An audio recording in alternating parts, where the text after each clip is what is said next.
Presyo kan hamon asin iba pang panhanda sa Noche Buena mantinido duwang aldaw antes an Pasko. Alagad supply kan hamon sa syudad ni Naga nagdidikit na sigun sa nagkapirang paratienda. Uyan report.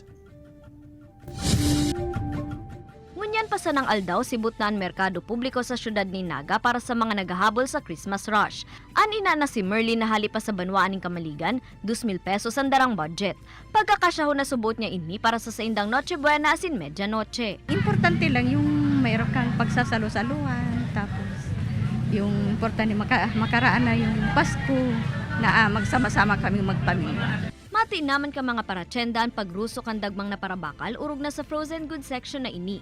Yaon kaya digdian mga pangenot na rekado para sa pagpreparar kan pang Noche Buena. Mas maganda po ngayon kasi yung nakarang linggo. Kasi po ang halos may mga galing sa ibang lugar pumupunta dito tapos bumibili ng mga panghanda. Sa presente dikit man ang supply kan popular na hamon sa Naga City People's Mall. Kun kaya abiso kan mga paratyenda, ngunya na aldo pa sana, magbakal na tanganing daing maubusan.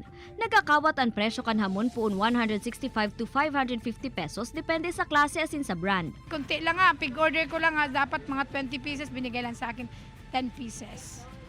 O, pang ano lang. Kaya, mostly, nagkuha din ako sa iba. Meron din, kailangan din naman ng, ng mga consumer.